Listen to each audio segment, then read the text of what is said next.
Hello guys, ഇന്ന് ഞാൻ ഫ്ലിപ്കാർട്ടിൽ നിന്ന് കുറച്ച് കോംബോ ആയിട്ട് വാങ്ങിയ സാധനങ്ങളാണ് കാണിക്കുന്നത്. അപ്പോൾ ആദ്യം കാണിക്കുന്നത് ഫ്രഞ്ച് കർവ് ആണ്. നമുക്ക് ഷേപ്പൊക്കെ ചെയ്ത് കൊടുക്കാൻ പറ്റുന്ന ഒരു ഫ്രഞ്ച് കർവ്. പിന്നെ ടൈലേഴ്സ് ആർട്ട് കർവ് ആണ്. ഇതിന് കട്ടിയൊന്നുമില്ല, നല്ല ഒരു നൈസായിട്ടുള്ളതാണ്. നമ്മൾ ഒന്ന് കട്ടിക്കൊന്ന് ഒടിച്ച് കഴിഞ്ഞാൽ പൊട്ടിപ്പോവും. പിന്നെ അതേപോലെ തന്നെ ഇതും ഒരു ഫ്രഞ്ച് കർവാണ്. പക്ഷേ ഇതിൽ ഞാൻ ഇപ്പോൾ കാണിക്കുന്ന ഈ ഫ്രഞ്ച് കർവ് അത്യാവശ്യം കുറച്ച് കട്ടിയുണ്ട്, പക്ഷേ മറ്റേത് തീരെ കട്ടിയില്ല.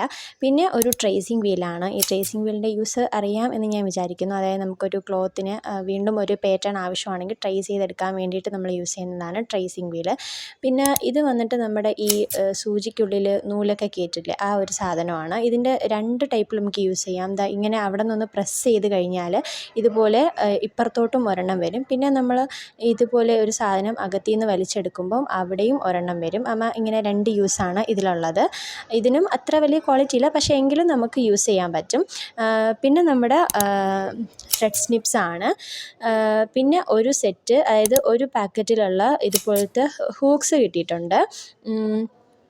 അതൊരു പാക്കറ്റുണ്ട്. പിന്നെ ഒരു നീഡിൽ സെറ്റാണ്. പക്ഷേ ഈ നീഡിൽ സെറ്റിൽ എല്ലാ നീഡിൽസും സെയിം അളവാണ്. നോർമലി നമ്മൾ നീഡിൽ സെറ്റ് വാങ്ങിക്കുമ്പം ഓരോ അളവിലുള്ളതുണ്ടാകും, പക്ഷേ ഇതിനെല്ലാം സെയിം ആണ്. പിന്നെ ഒരു 5 ബോബിൻ കേസ് ഉണ്ട്. കേസ് ഇല്ല, ബോബിൻ മാത്രമുണ്ട്.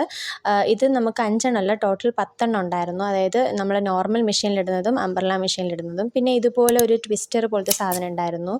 നമുക്ക് ചിലപ്പോൾ ത്രെഡൊക്കെ എടുക്കാൻ വേണ്ടിയിട്ടുള്ളതായിരിക്കും. പിന്നെ നമ്മുടെ ഈ തയ്യൽ അഴിച്ചു കൊടുക്കുന്ന ആ ഒരു സാധനം ഉണ്ടല്ലോ, ഇതൊക്കെ നല്ല ക്വാളിറ്റി ഉണ്ട്. തയ്യലൊക്കെ അഴിച്ചു കൊടുക്കുന്ന സാധനമൊക്കെ നല്ല ക്വാളിറ്റി ഉണ്ട്.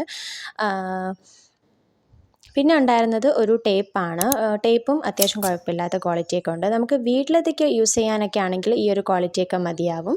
അതിനുള്ള ക്വാളിറ്റിയൊക്കെ കുഴപ്പമില്ലാതുണ്ട്. പിന്നെ ഞാൻ സെപ്പറേറ്റ് ആയിട്ട് വാങ്ങിയതാണ് മറ്റേ നമ്മുടെ ഈ ഒരു മാജിക് പെന്ന്. അതായത് നമ്മൾ ക്ലോത്തിൽ വരച്ചു കൊടുത്തിട്ട് അയൺ ചെയ്യുമ്പോഴത്തേക്കും റിമൂവായി പോകുന്ന ഈ ഒരു പെന്ന്.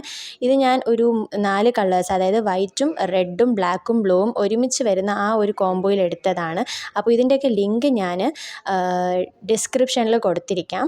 സോ നിങ്ങൾക്ക് ഇഷ്ടപ്പെട്ടാൽ വീഡിയോ ലൈക്ക് ചെയ്യാനും ഷെയർ ചെയ്യാനും സബ്സ്ക്രൈബ് ചെയ്യാനും അതുപോലെ സപ്പോർട്ട് ചെയ്യാനും മറക്കരുത്. സോ ഇന്നത്തെ വീഡിയോ ഇത്രയേ ഉള്ളൂ. ഇതിൻ്റെ ലിങ്ക് ഞാൻ കൊടുത്തിരിക്കാം. So thank you guys.